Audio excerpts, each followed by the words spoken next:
My name is Bart, and I'm a father of 3 amazing kids. I had my first 2 kids, Nicole and Christian, when I was in my early 20s. And now I have 2 beautiful grandkids.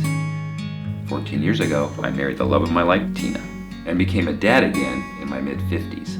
And what a joy our sweet Tehani has been to our modern family. And I really feel like I'm at a point in my life where I really would like to give back. And given what I've gone through, giving the word out about anti-bullying is very, very important. We have a choice. If we're faced with negative events or negative experiences, we can live in it, dwell on it, and let it run our life, or we can take it and let it inspire us to do something different, to transition or rewrite our story. I grew up somewhat of an unathletic, overweight, very introverted, academic kid. It was a challenge, really, every day going to school, trying to be true to myself and realizing that I was a bit different than the other kids. I was what some people might call a little peculiar, and starting school was really just more name calling, and as time went on, it got more physical.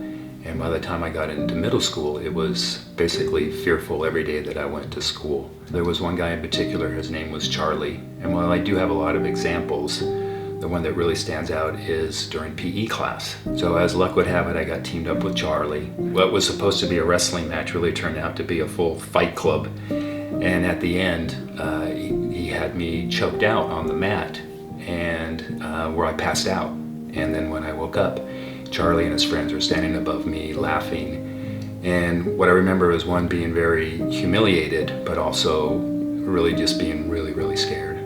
After school was another challenging time. Charlie and his gang would hang out over here right next to the school, and there was really no way out. They either had to go power right through, and that was usually pretty painful. So I just found things to do after school. I was in the band, I was in debate club, I was in chess club. So anything that would keep me later, so by the time I was done, they were gone and I could make it home.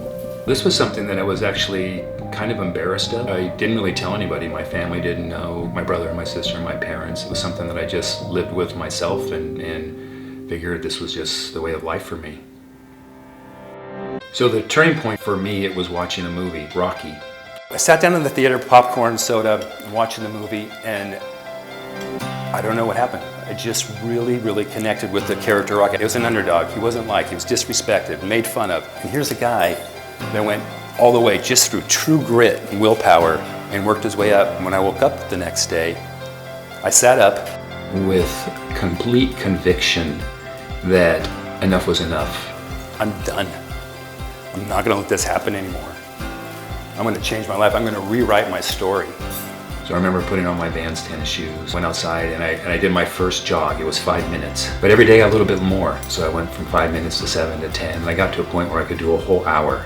And then I remember riding my bike to the public library and picking up a book on nutrition. And the one that kind of spoke to me was a book called Sugar Blues. I learned all my basics about diet and nutrition. And of course, there's a theme about no sugar.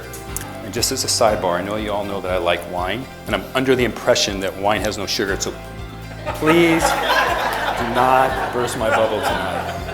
So I spent the summer eating right, exercising or jogging. I picked up a new passion that turned into obsession, which was surfing. First day in high school, I walked up to school, virtually unrecognizable. I had lost 30 pounds. I also was blessed to have grown 3 inches that summer. And while I think I had some changes physically from that rewrite of my story, I can tell you that much more internally, from more self-confidence to actually getting to a point where I actually even really liked myself. What I really owe it to is the promise and the conviction I made to myself to change myself. Fast forward 12 or 13 years ago. So it was a Sunday morning, and Tina had me working on a project, so I'm making some organizer thing. So I get to the end and I'm missing a bolt. It's the most critical bolt in the whole project. So I know I have to go to Home Depot and get this bolt so I can finish the project. It's pretty early, it's kind of empty. I'm the big, huge aisles, right? They're full of everything. And I look at the end, and there's a guy wearing an orange apron. Obviously, he works there. And then I look up again, and he's walking towards me. I look again, and now I recognize him. And I know he recognizes me. And I had this crazy feeling of anxiety and a little bit of fear. At the same time, I'm in a different place, both emotionally and physically. And then I realized that as he's getting closer, that I also have this feeling of anger. And I'm thinking, this is how it's gonna go down. It's 8 o'clock Sunday morning, Home Depot. I heard in my head, like, clean up aisle 16. She's gonna go down. And he comes up, and he gets like into my space. He sticks his hand out, and he says, Bart, I am so sorry for how I treated you in school. And I paused for a minute. I thought about it. And I reached and I grabbed his hand, and I said, Charlie, I forgive you.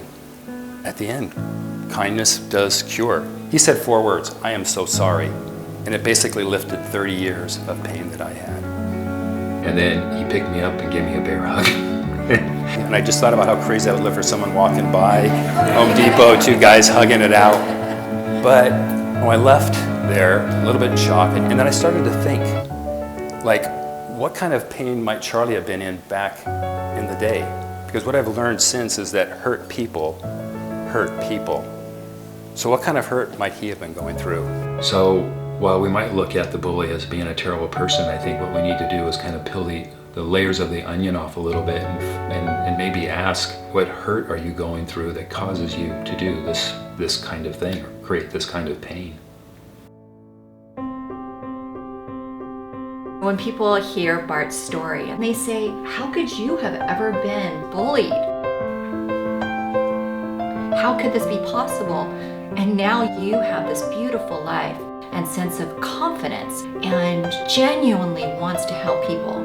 Be that safe zone for your kids so they have a place where they can be honest and feel care and love and no fear. Maybe something as simple as, hey, it's family dinner every night, and asking your child, how was your day? How are you feeling? Or maybe it's before you tuck them in at night. Just getting your child to communicate, I think, can go a really long way.